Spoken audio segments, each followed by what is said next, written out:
और सीधे आपको ले चलते हैं मुरादाबाद, जहां पहुंचे हैं मुख्यमंत्री योगी और इस वक्त संबोधित कर रहे हैं। गोष्ठी गोरखपुर विश्वविद्यालय को प्राप्त हुई है। गोरखपुर विश्वविद्यालय दीनदयाल उपाध्याय गोरखपुर विश्वविद्यालय के कुलपति प्रोफेसर राजेश सिंह जी,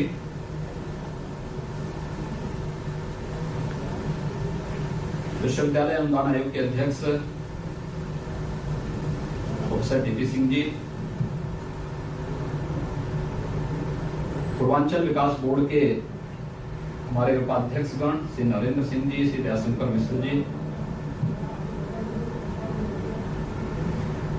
सभी मान्य जनप्रतिनिधिगण, प्रमुख सचिव नियोजन समेत हमारे प्रशासनिक सभी अधिकारीगण, दीनदयाल उपाध्याय गोरखपुर विश्वविद्यालय के सभी सम्मानित आचार्यगण, इस राष्ट्रीय संगोष्ठी में गोरखपुर में जो प्रत्यक्ष रूप से वहां पर उपस्थित हैं ऐसे सभी महानुभावगण और जो वेबिनार्स के साथ भी जुड़े हुए हैं, इन सब का मैं हृदय से अभिनंदन करता हूं।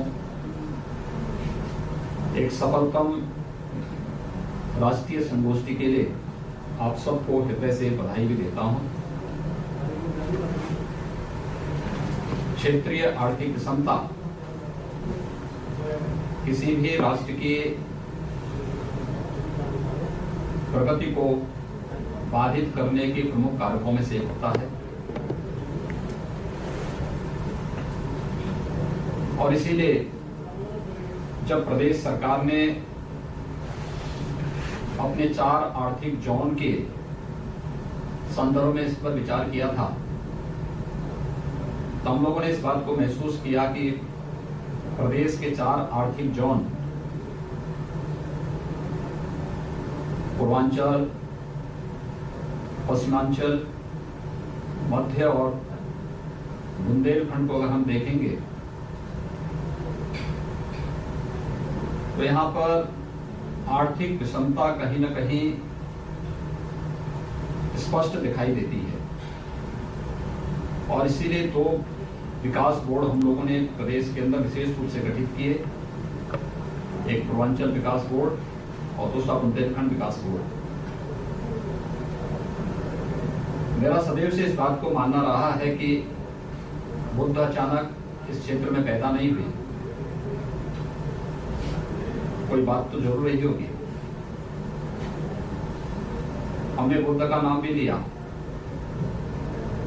खूब जपा, खूब माना, खूब श्रद्धा का भाव भी रखा, लेकिन उनकी प्रेरणा से कभी प्रेरित नहीं हो पाए।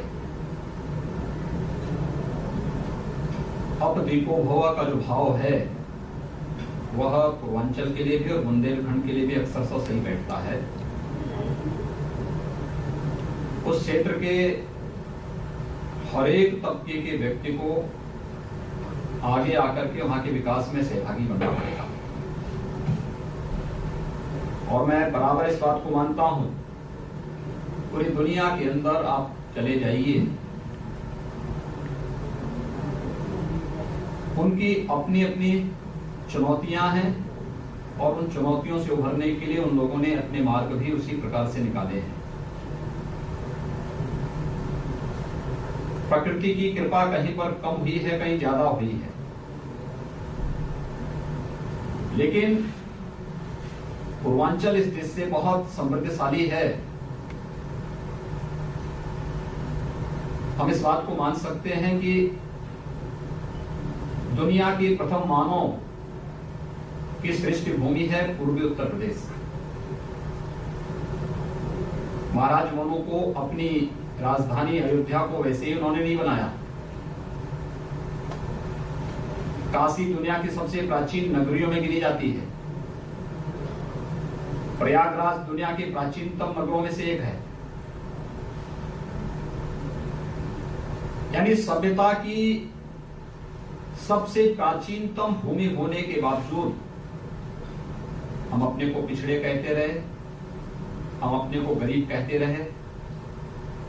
दुनिया की सबसे उर्वरा भूमि हमारे पास, सबसे अच्छा जल संसाधन, मीठा जल। मैंने पूर्वी उत्तर प्रदेश के हर जनपद का दौरा किया है और पिछले 25-30 वर्षों से लगातार मैं पूर्वी उत्तर प्रदेश के हर एक जनपद में गया हूं, मुझे कहीं भी जल की कमी नजर नहीं आई और कहीं भी खारा जल नहीं दिखाई दिया। प्रचुर मात्रा में मीठे जल की उपलब्धता, भूमि इतनी उर्वरा, वास्तव में वह मानवीय सभ्यता की भूमि अचानक नहीं बनी। उसके पीछे कारण थे, प्रकृति और परमात्मा की कृपा उसके पीछे का एक प्रमुख कारणों में से था।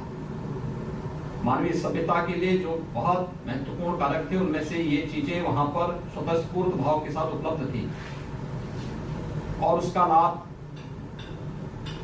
सृष्टि की प्रक्रिया ने मानवीय सभ्यता को आगे बढ़ाने की दिशा में इस रूप में आगे बढ़ाया। लेकिन जहां पर प्रकृति और परमात्मा की ज्यादा कृपा बरसती है, वहां पर कहीं ना कहीं लोग भी उसके प्रति बहुत फिर उदार भाव के साथ उस कृपा को ईश्वरीय कृपा मान करके ये मान लेते हैं कि अब हमें अतिरिक्त प्रयास करने की आवश्यकता नहीं है, और वहीं पर हम प्रतिस्पर्धा से पीछे हट जाते हैं। कोई भी समुदाय हो, कोई व्यक्ति हो या समुदाय, अगर उसके सामने चुनौती न हो तो उसकी प्रगति के मार्ग बाधित हो जाते हैं। अगर कोई विरोधी हमारे पक्ष में कुछ, हमारे विरोध में कुछ बोलता है, तो ये मान के चलिए कि आप कुछ कर रहे हैं। और अगर आपके पास कार्य करने के अवसर चुनौती के रूप में न हो, तो कहीं ना कहीं अगर स्वतःस्फूर्त भाव से कार्य करने की प्रेरणा न हो, तो हमारी प्रगति बाधित हो जाती है। हमें सोचना होगा, पिछले 3 दिनों से जो मंथन चला है दीनदयाल उपाध्याय गोरखपुर विश्वविद्यालय में, ये मंथन वास्तव में उन सभी मुद्दों को लेकर के चला है। लेकिन हमें स्थानीय स्तर पर, जो मेरा पहला भी कहना रहा है, इन समस्याओं का समाधान स्थानीय स्तर पर होगा। स्थानीय संस्थाओं को इसके साथ जुड़ करके करना होगा। हमारी अकादमिक संस्थाओं को स्थानीय सामाजिक, आर्थिक, भौगोलिक परिस्थितियों को जानकर के उसके अनुरूप कार्यक्रम तय करने पड़ेंगे, और वे व्यापक संभावनाएं उस क्षेत्र में हैं। प्रति व्यक्ति आय में जो संभावनाएं वहां पर हैं, इसको आगे बढ़ाया जा सकता है। खेती के विविधीकरण के बारे में जो चर्चाएं हुई हैं, हर जनपद में हम लोगों ने 1 या 2 कृषि विज्ञान केंद्र स्थापित किए हैं। कृषि विज्ञान केंद्रों को कृषि विश्वविद्यालयों के साथ जोड़ा है। हर विकास खंड में कृषि उत्पादक, किसान उत्पादक संगठन स्थापित करके कैसे हम खेती को विविधीकरण के साथ जोड़ करके फिर वहां पर लागत, खेती की लागत को कम करके उत्पादन बढ़ा करके इसे मार्केट तक पहुंचाने और उसके निर्यात की संभावनाओं को आगे बढ़ा सकते हैं। इसके लिए प्रदेश सरकार ने स्वयं भी एग्री एक्सपोर्ट की अपनी पॉलिसी को ला करके एक व्यापक संभावना आगे के लिए तैयार की है। हमें इसके लिए तैयार होना होगा, और मुझे लगता है कि हमें विकास की इस प्रक्रिया के साथ जुड़ करके न केवल पूर्वी उत्तर प्रदेश के लिए, बल्कि उत्तर प्रदेश के लिए और देश के लिए एक नया संबल बनने के लिए खड़ा होना पड़ेगा। सर्विस सेक्टर में जितनी अपार संभावनाएं वहां पर हैं, मैंने पहले दिन भी कहा था